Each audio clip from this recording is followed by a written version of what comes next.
Hello everybody, welcome to ఇచ్చుముక్కు Telugu channel. మనం ప్రతిరోజు మన ఛానల్ ద్వారా నిఫ్టీ అండ్ బ్యాంక్ నిఫ్టీ చార్ట్ను అనాలిసిస్ చేస్తున్నాం based on option chain data ప్రకారం. అందులో భాగంగా రేపు ఎలా ఉండబోతుందో ఒకసారి అనాలిసిస్ చేద్దాం.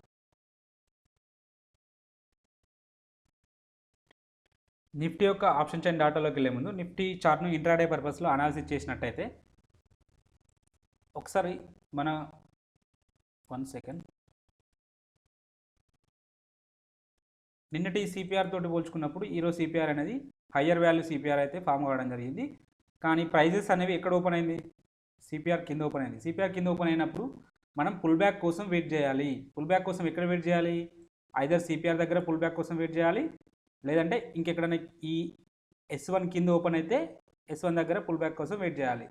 సో మనకి ఓపెన్ అయింది, సిపిఆర్ కింద ఓపెన్ అయింది. సిపిఆర్ కింద ఓపెన్ అయిన తర్వాత సిపిఆర్ను బ్రేక్ చేసుకుంటూ పైకి వెళ్ళింది.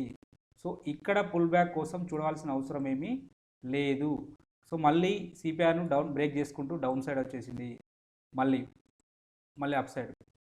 సో మళ్ళీ ఇలా ఒక విధంగా చెప్పాలంటే ఈరోజు మనకు సిపిఆర్లో ఎలాంటి స్ట్రాటజీ అయితే వర్కౌట్ కాలేదు. ఎందుకంటే వస్తే పుల్ బ్యాక్ అనేది ఇక్కడే రావాలి, ఇక్కడ రాలేదు. కాబట్టి so no trade according to CPR ప్రకారం నిఫ్టీలో ఈరోజు నో ట్రేడ్. ఒకసారి మన కెమెరాల ఇండికేటర్ ప్రకారం ఏదైనా సెటప్ వచ్చిందేమో ఒకసారి చూద్దాం. మనం డిస్కషన్ చేసిన స్ట్రాటజీ ఏదైనా వర్కౌట్ అయిందో కాలేదో ఒకసారి చూద్దాం.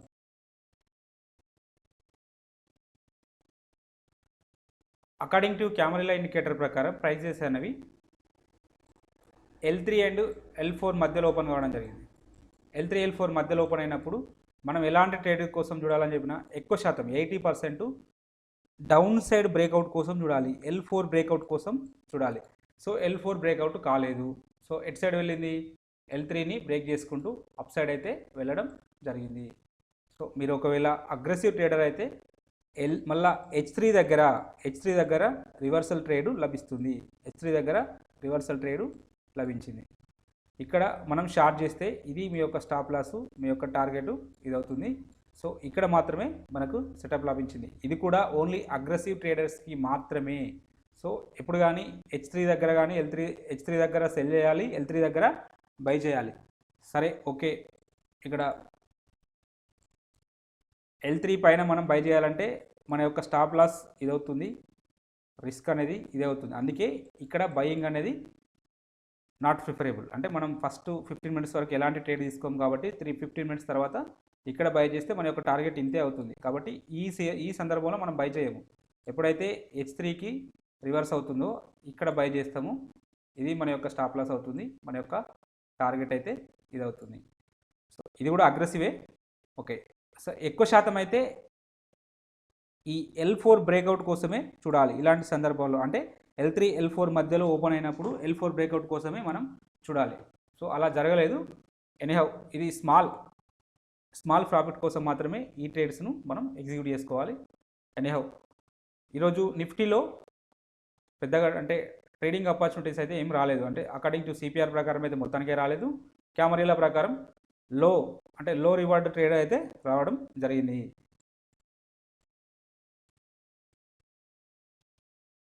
నిఫ్టీ యొక్క ఆప్షన్ చైన్ డాటాను కాల్ సైడ్లో పరిశీలించినప్పుడు హైయెస్ట్ ఓపెన్ ఇంట్రెస్ట్ అనేది 15,300 దగ్గర ఉన్నది. సెకండ్ హైయెస్ట్ ఓపెన్ ఇంట్రెస్ట్ అనేది 15,100 దగ్గర ఉంది. థర్డ్ హైయెస్ట్ ఓపెన్ ఇంట్రెస్ట్ అనేది 15,200 దగ్గర ఉన్నది. నిఫ్టీ అనేది అప్ సైడ్ వస్తే రేపు ఇక్కడ ఒక 15,100 దగ్గర ఒక రెసిస్టెన్స్, అది బ్రేక్అవుట్ అయితే 200 దగ్గర, అది బ్రేక్అవుట్ అయితే 300 దగ్గర రెసిస్టెన్స్ ఉండడానికి అవకాశం ఉంది. వీటిలో సిగ్నిఫికెంట్గా హైయెస్ట్ ఓపెన్ ఇంట్రెస్ట్ అనేది ఇక్కడే బిల్డప్ అయింది. కాబట్టి చేంజ్ ఇన్ ఓపెన్ ఇంట్రెస్ట్లో ఇది స్ట్రాంగ్ రెసిస్టెన్స్ లాగా యాక్ట్ చేయడానికి అయితే అవకాశం అయితే ఉన్నది. సో ఇలా మీరు ఒకటి అబ్జర్వేషన్ చేయండి. ఇక్కడ రేంజ్ అనేది చాలా దగ్గరలో ఉన్నది. అంటే ప్రతి రెసిస్టెన్స్కు ఓన్లీ 100 పాయింట్స్ అంత డిఫరెన్స్ మాత్రమే ఉన్నది. కాబట్టి ఇట్లాంటి సందర్భంలో ఎక్కువ శాతం అంటే సైడ్ వేస్ కానీ ఉండడానికైతే అవకాశం అయితే ఉంటుంది. అంటే ఈ ఓవరాల్ మన సినారియోని పరిశీలించినప్పుడు చేంజ్ ఇన్ ఓపెన్ ఇంట్రెస్ట్ అనే కాలం ఇంక్రీజ్ అవుతూ ఉంది, ప్రైజెస్ అనేవి డౌన్ఫాల్ వస్తూ ఉన్నాయి. కాబట్టి షార్ట్ బిల్డప్ జరిగింది అంటే నెగిటివ్ ఉండడానికైతే అవకాశం అయితే ఉంటుంది. సో ఇటు నుంచి కిందికి రావడానికి అవకాశం ఉంటుంది. 15,000 నుంచి డౌన్ సైడ్ వెళ్ళడానికి అయితే ఎక్కువ అవకాశం అయితే ఉన్నది. సరే చూద్దాం రేపు ఏం జరుగుతుందో చూద్దాం. సో పుట్ సైడ్ డేటాను కూడా పరిశీలిద్దాం. పుట్ సైడ్ డేటాను పరిశీలించినట్టయితే హైయెస్ట్ ఓపెన్ ఇంట్రెస్ట్ అనేది 14,700 దగ్గర ఉన్నది. సెకండ్ హైయెస్ట్ ఓపెన్ ఇంట్రెస్ట్ అనేది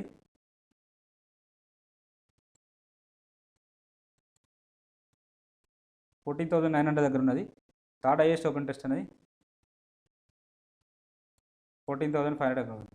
నిఫ్టీ డౌన్ సైడ్ వస్తే ఫస్ట్ సపోర్ట్ ఇక్కడ తీసుకుంటుంది, సెకండ్ సపోర్టు ఇక్కడ తీసుకోవడానికి అవకాశం ఉంటుంది, థర్డ్ సపోర్ట్ వచ్చేసి ఇక్కడ తీసుకోవడానికి అవకాశం ఉంటుంది 14,500 దగ్గర. అలాగే మనం ఒకే రోజు ఎక్కువగా హైయెస్ట్ ఓపెన్ ఇంట్రెస్ట్ బిల్డప్ అయిన లెవెల్ మనం పరిశీలించినప్పుడు ఇది 14,900 అనేది స్ట్రాంగ్ సపోర్ట్ లాగా యాక్ట్ చేయడానికి అవకాశం ఉన్న లెవెల్. అలాగే ఓవరాల్ సినారియోని మనం పరిశీలించినప్పుడు ఇక్కడ మనకు మిక్స్డ్ ట్రెండ్ కనబడుతుంది చూడండి. పర్టికులర్గా ఇదంతా లాంగ్ బిల్డప్ జరిగింది, ఇదంతా ఈ ఏరియాలో లాంగ్ బిల్డప్ జరిగింది, ఇటేమో షార్ట్ బిల్డప్ జరిగింది. కాబట్టి మేబీ ప్రైజెస్ అనేవి 14,900 వరకు వచ్చి ఇక్కడ ఒక సపోర్ట్ తీసుకోవడానికి అయితే ఒక అవకాశం అయితే ఉన్నది. ఎనీహౌ చూద్దాం. అలాగే రేపు ఎక్స్పైరీ డే కాబట్టి ఎక్కువ శాతం ఒక 80% సైడ్ వేస్ ఉండడానికి అవకాశం అయితే ఉంటుంది. ప్రైజెస్ అనేవి మార్నింగ్ వన్ సైడ్ మూవ్ అయ్యి మళ్ళీ మార్నింగ్ నుంచి అపోజిట్ డైరెక్షన్లో మూవ్ కావడానికి అవకాశం అయితే ఉన్నది. ఎనీహౌ చూద్దాం ఏం జరుగుతుందో. అలాగే మన ఫేవరెట్ ఇండికేటర్ అయిన ఇచ్ముఖి ఇండికేటర్ ప్రకారం కూడా అనాలిసిస్ చేద్దాం. అకార్డింగ్ టు ఇచ్ముఖి ఇండికేటర్ ప్రకారం క్యాండిల్ అయితే బేరిష్ క్యాండిల్ ఫామ్ కావడం జరిగింది. కానీ ఇది సరే ఈరోజు కూడా రేంజ్ బౌండ్లోనే మూవ్ కావడం జరిగింది. రేపు ఎలా ఉంటుందంటే ఒకవేళ ఈ లో బ్రేక్అవుట్ అయింది అనుకోండి, ఫర్దర్గా ఈ గ్యాప్ను ఫిల్ చేస్తుంది. ఈ గ్యాప్ను ఫిల్ చేయాలి. ఈ గ్యాప్ వచ్చేసి 14,900 దగ్గర ఉన్నది. సో 14,900 దాకా రావడానికైతే అవకాశం అయితే ఉంటుంది. ఇన్ కేస్ ఈ 15,000 అంటే ఈ లో అనేది బ్రేక్అవుట్ అయితే ఫర్దర్గా 14,900 వరకు రావచ్చు. ఇక్కడ నుంచి మళ్ళీ బౌన్స్ తీసుకోవడానికి అవకాశం ఉంటుంది. ఇన్ కేస్ 14,900 బ్రేక్అవుట్ అయితే ఇక్కడ కన్వర్జేషన్ లైన్ చూడండి. కన్వర్జేషన్ లైన్ కూడా ఒక సపోర్ట్ లాగా యాక్ట్ చేయడానికి అవకాశం ఉంటుంది. అంటే షార్ట్ టర్మ్ సపోర్ట్ లాగా యాక్ట్ చేయడానికి అవకాశం ఉంటుంది. కాబట్టి 14,900 అనేది బ్రేక్అవుట్ అయితే 14,800 వరకు రావచ్చు.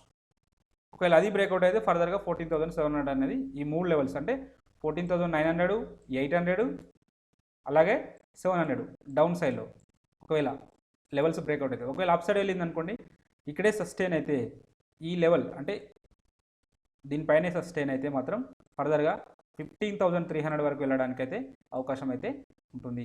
సో 15,300 అనేది స్ట్రాంగ్ రెసిస్టెన్స్ లాగా యాక్ట్ చేస్తుంది.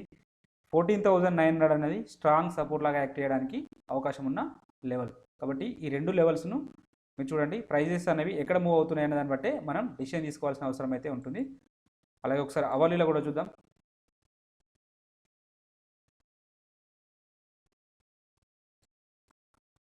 అవర్లీలో చూసినప్పుడు కంప్లీట్గా ఫ్యూచర్ కుమో బుల్లిష్లో చూపెడుతుంది. సో కాబట్టి అప్సైడ్ ఉండడానికి అవకాశం ఉంటుంది. కానీ స్పాన్ ఏ అనేది డౌన్ ఫాలింగ్ అవుతుంది కాబట్టి మేబీ రేపు ఏమైనా వస్తే ఇక్కడ వరకు రావడానికి అవకాశం ఉంటుంది. ఈ లెవెల్ వచ్చేసి 14,850 level. So according to hourly క్యాండిల్లో 14,850 అనేది స్ట్రాంగ్ సపోర్ట్ లాగా యాక్ట్ చేయడానికి అవకాశం ఉన్న level. In case downside వస్తే ఈ లెవెల్ సపోర్ట్ లాగా యాక్ట్ చేయడానికి అవకాశం ఉంటుంది. ఒకవేళ రేపు అప్ సైడ్ వెళ్ళాలంటే ఈ ప్రస్తుతానికి ఈ 15,050 లెవెల్ పైన ఓపెన్ కావాల్సిన పరిస్థితి ఉంటుంది. 15,050 పైన ఓపెన్ అయితేనే ఫర్దర్గా అప్ సైడ్ వెళ్తుంది. అప్ సైడ్ వెళ్తే 15,200, 300 వరకు వెళ్ళడానికి అవకాశం ఉంటుంది. సో డౌన్ సైడ్ అయితే ఇక్కడ వరకు రావడానికి అవకాశం ఉంటుంది. కాబట్టి ఇది స్ట్రాంగ్ సపోర్ట్ లాగా యాక్ట్ చేయడానికి అవకాశం ఉంటుంది. ఇది నిఫ్టీ యొక్క సినారియో.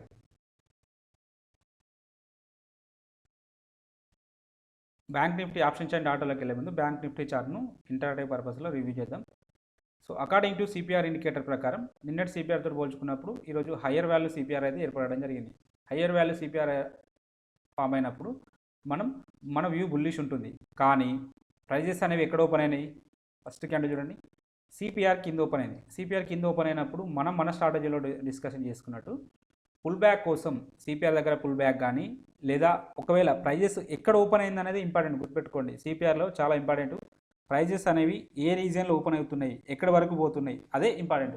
సో ఇక్కడ ఓపెన్ అయింది, ఫస్ట్ 5 minutesలో ఇక్కడ ఓపెన్ అయింది, 15 minutes వరకు ఇక్కడికి వెళ్ళిపోయింది, ఆల్మోస్ట్ నియర్ సిపిఆర్ దగ్గరికి వెళ్ళిపోయింది. నెక్స్ట్ మనకు 5th క్యాండిల్లో చూడండి, 5th క్యాండిల్లో సిపిఆర్ దగ్గర రెడ్ క్యాండిల్ అనేది సిపిఆర్ కింద ఫామ్ కావడం జరిగింది.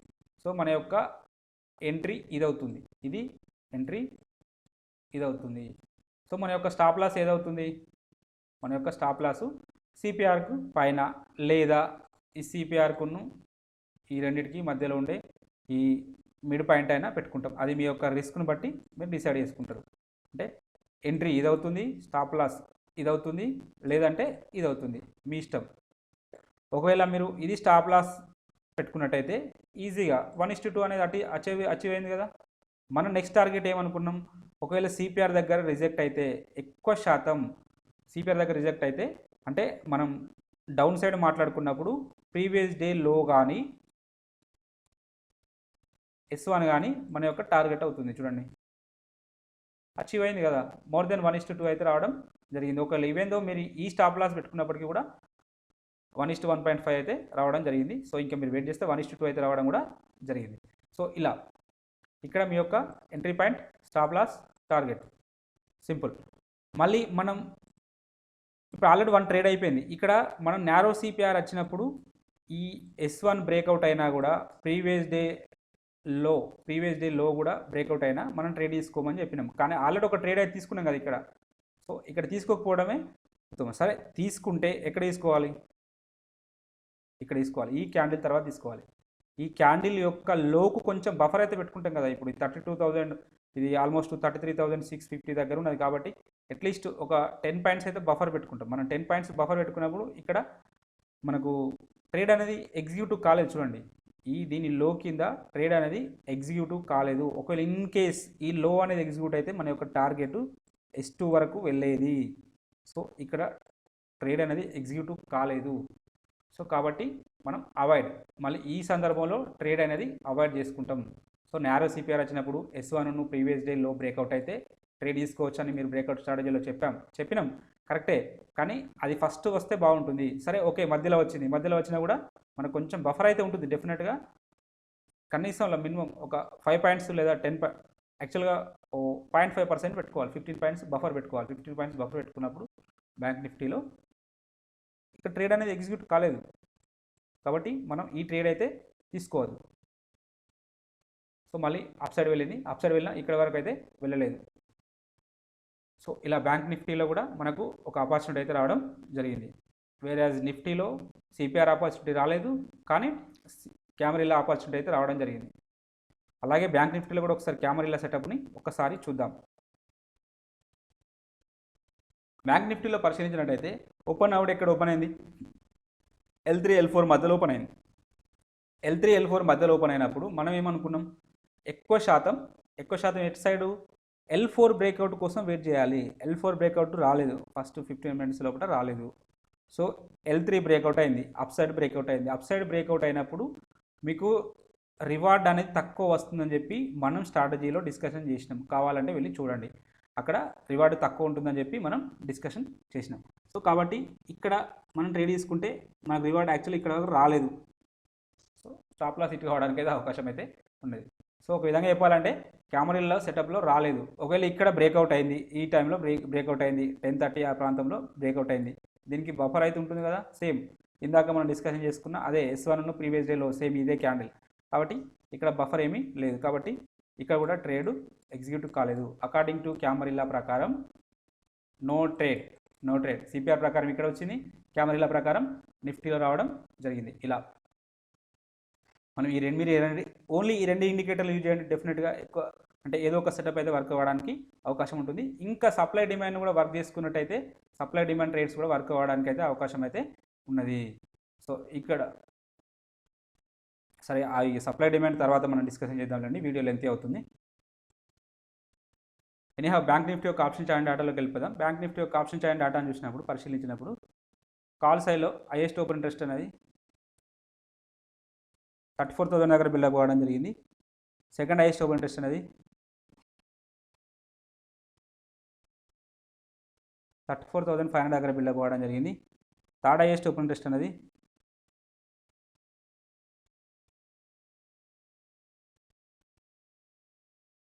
35,000 దగ్గర బిల్డప్ కావడం జరిగింది.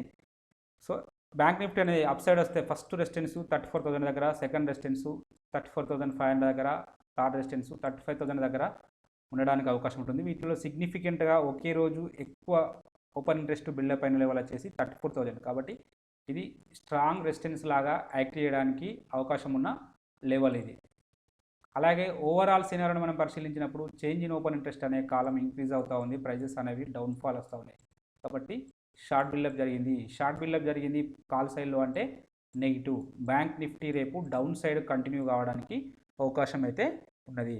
సో ఒకసారి పుట్ సైడ్ డేటాను పరిశీలిస్తే మనకి ఇంకా క్లారిటీ రావడం జరుగుతుంది.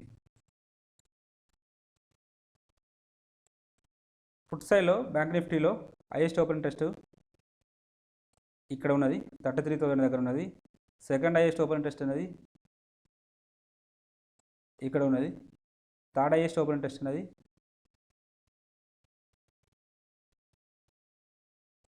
ఇక్కడ ఉంది, 33,500 దగ్గర ఉంది. బ్యాంక్ నిఫ్టీ అనేది డౌన్ సైడ్ వస్తే ఫస్ట్ సపోర్ట్ ఇక్కడ తీసుకుంటుంది, సెకండ్ సపోర్ట్ ఇక్కడ తీసుకుంటుంది, థర్డ్ సపోర్టు ఇక్కడ తీసుకోవడానికి అయితే అవకాశం ఉన్నది. సో వీటిలలో సిగ్నిఫికెంట్గా ఒకే రోజు హైయెస్ట్ ఓపెన్ ఇంట్రెస్ట్ బిల్డప్ అయిన లెవెల్ వచ్చేసి ఇది. కాబట్టి ఇది స్ట్రాంగ్ సపోర్ట్ లాగా యాక్ట్ చేయడానికి అవకాశం అయితే ఉంటుంది. సో 33,500 అనేది స్ట్రాంగ్ సపోర్ట్ లాగా యాక్ట్ చేయడానికి అవకాశం ఉంది. అలాగే ఓవరాల్ ట్రెండ్ను మనం పరిశీలించినప్పుడు ఇక్కడ మిక్స్డ్ ట్రెండ్ ఉంది. కొన్ని లాంగ్ అన్వైండింగ్ ఉన్నవి, కొన్ని షార్ట్ బిల్డప్లు ఉన్నవి. సో ఓవరాల్ అంటే చేంజ్ ఇన్ మనం ఓపెన్ ఇంట్రెస్ట్ను గమనించినప్పుడు మిక్స్డ్ ట్రెండ్ అయితే ఉన్నది. ప్రైజెస్ మాత్రం డౌన్ఫాల్ అవుతున్నాయి. ప్రైజెస్ అనేవి డౌన్ఫాల్ అవుతున్నాయి. అంటే మనం కన్సిడర్ చేస్తే షార్ట్ బిల్డపే జరిగింది. అంటే లాంగ్ అన్వైండింగ్ అన్న సెల్ సైడే, షార్ట్ బిల్డప్ అన్న సెల్ సైడే. కాబట్టి సో వీళ్ళ దృష్టిలో షార్ట్ బిల్డప్ జరిగింది అంటే పాజిటివ్ ఉంటుంది, పుట్ సైడ్ దృష్టిలో పాజిటివ్ ఉంటుంది. సో వీళ్ళ దృష్టిలో నెగిటివ్ ఉంటుంది. సో కాబట్టి ఈ రెండు కాంట్రడక్టరీ. వీళ్ళేమో డౌన్ సైడ్ వస్తూ అంటున్నారు, వీళ్ళేమో అప్ సైడ్ వెళ్తూ అంటున్నారు. కాబట్టి ఇది సైడ్ వేస్ ఉండడానికైతే అవకాశం అయితే ఉన్నది. సో కాల్స్ పుట్టును మనం బేస్ చేసుకుంటే సైడ్ వేస్ ఉండడానికి అవకాశం ఉంటుంది. ఎందుకంటే రేపు ఎక్స్పైరీ డే కూడా మనకు కాబట్టి మేబీ ఎక్కువ శాతం సైడ్ వేస్ ఉండడానికి అయితే అవకాశం అయితే ఉన్నది. అలాగే ఒకసారి మన ఇచ్ముఖి ఇండికేటర్ ప్రకారం అయితే అనాలిసిస్ చేద్దాం.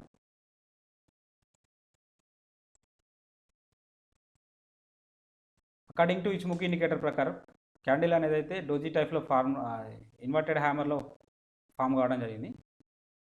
ఒకవేళ ఈ హై అనేది బ్రేక్అవుట్ అయితే, అంటే ఈరోజు హై అనేది బ్రేక్అవుట్ అయితే ఫర్దర్గా మళ్ళీ ఈ 34,000 ఈ లెవెల్ అనేది బ్రేక్అవుట్ అయితే ఫర్దర్గా అప్ సైడ్ వెళ్ళడానికి అయితే అవకాశం అయితే ఉంటుంది. సో ఇక్కడ ఈలో అంటే ఈ నిన్నటి హై ఇదొక రేంజ్, ఇదొక రెసిస్టెన్స్ లాగా యాక్ట్ చేస్తుంది, ఒక సప్లై జోన్ లాగా యాక్ట్ చేస్తుంది. వన్స్ ఈ జోన్ అనేది బ్రేక్అవుట్ అయితే అప్ సైడ్ వెళ్ళడానికి అవకాశం ఉంటుంది. అప్ టు 36,000 వరకు వెళ్ళడానికి అయితే అవకాశం అయితే ఉంటుంది. నిన్న మనం డిస్కషన్ చేసినాం. కానీ ఇక్కడ చూడండి, ఒకవేళ ఈ లో బ్రేక్అవుట్ అయితే ఈ గ్యాప్ను ఫిలప్ చేయాల్సిన పరిస్థితి ఉంటుంది. ఈ గ్యాప్ను ఫిలప్ చేయాల్సిన అవసరం అయితే ఉంటుంది. ఈ మొన్నటి గ్యాప్ నుంచి ఇవాళ గ్యాప్ అనేది ఫిలప్ చేయాల్సిన అవసరం అయితే ఉంటుంది. ఈ గ్యాప్ అనేది ఆల్రెడీ ఈరోజు కొంచెం ఫిలప్ అయింది, ఇంకా ఈ గ్యాప్ అనేది ఫిలప్ కావాల్సిన అవసరం అయితే ఉంటుంది. ఆ లో ఇది వచ్చేసి 33,500 దగ్గర ఉన్నది. అంటే ఈరోజు ఈ లో బ్రేక్అవుట్ అయితే ఫర్దర్గా ఇక్కడ ఒక సపోర్ట్ తీసుకోవడానికి అయితే అవకాశం అయితే ఉంటుంది. ఒకవేళ ఈ సపోర్ట్ తీసుకోలేదనుకోండి, సో ఫర్దర్గా మళ్ళీ ఇక్కడ ఒకటి సపోర్ట్ ఉంటుంది. ఇది మన యొక్క కన్వర్జేషన్ లైన్ 33,250 వరకు వెళ్ళడానికి అవకాశం అయితే ఉంటుంది. ఒకవేళ ఇన్ కేస్ అది బ్రేక్అవుట్ అయితే మళ్ళీ ఫర్దర్గా ఇంకా 32,000 వరకు వెళ్ళడానికి అయితే అవకాశం ఉంటుంది. సో ఎనీహౌ ఇవి డౌన్ సైడ్ లెవెల్స్. ఫస్ట్ ఈ గ్యాప్ ఫిల్అప్ కావాలి. మేబీ రేపు ఈ గ్యాప్ అనేది ఫిల్ చేయడానికి ప్రయత్నం జరుగుతుంది. ఇక్కడ గ్యాప్ ఫిల్అప్ అవుతుంది. లేదు అంటే ఈ హై బ్రేక్అవుట్ కావాల్సిన అవసరం అయితే ఉంటుంది. ఈ హై బ్రేక్అవుట్ అయితేనే, ఈ రెండింటి హైలు బ్రేక్అవుట్ అయితేనే ఫర్దర్గా అప్ సైడ్ వెళ్ళడానికి అవకాశం అయితే ఉన్నది. ఇది డే క్యాండిల్ యొక్క సినారియో. ఒకసారి అవర్లీలో కూడా చూద్దాం. అవర్లీ క్యాండిల్ ప్రకారం ప్రస్తుతానికైతే కన్వర్జేషన్ లైన్ కింద ట్రేడ్ అవుతుంది. ఒకవేళ ఇదే కంటిన్యూ అవుతే ఇక్కడ వరకు రావడానికి అవకాశం ఉంటుంది. ఈ లెవెల్ వచ్చేసి 33,200 దగ్గర ఉన్నది. సో 33,200 వరకు రావడానికి అవకాశం ఉంటుంది. ఒకవేళ ఇక్కడ ఇది కూడా బ్రేక్అవుట్ అయింది అనుకోండి, ఫర్దర్గా ఈ 32,700 800 మధ్యలకు రావడానికి అయితే అవకాశం అయితే ఉంటుంది. సో రేపు ఇక్కడ వరకు వెళ్ళడానికి ఛాన్సెస్ ఉన్నాయి. మేబీ ఫస్ట్ లెవెల్ ఈ 33,100, సెకండ్ లెవెల్ ఇది బ్రేక్అవుట్ అయితే 32,700 వరకు రావడానికి అవకాశం ఉంటుంది. ఒకవేళ బుల్లిష్ సైడ్ అప్ సైడ్ వెళ్ళాలంటే మాత్రం ఈ కన్వర్జేషన్ లైన్ పైన ఓపెన్ కావాల్సిన పరిస్థితి ఉంటుంది. ఈ కన్వర్జేషన్ లైన్ పైన ఓపెన్ అయితే 34,000 to 34,500 వరకు వెళ్ళడానికి అయితే అవకాశం అయితే ఉంటుంది.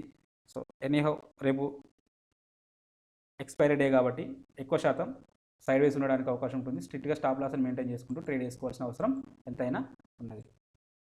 మనం ఒకసారి ఇంట్రాడే స్టాక్స్ను కూడా ఒకసారి చూద్దాం. వీటిని ఒకసారి చూడండి. పేపర్ ట్రేడింగ్ పర్పస్లో వీటిని ఒకసారి వాచ్ లిస్ట్లో పెట్టుకొని అబ్జర్వేషన్ చేయండి. ఈ రెండు ఇండికేటర్స్ని యూజ్ చేసి చూడండి. మీకు ఈ కంటెంట్ నచ్చినట్టయితే తప్పక లైక్ చేస్తూ షేర్ చేయగలరు, అలాగే సబ్స్క్రైబ్ చేసుకోగలరు. Thank you everybody.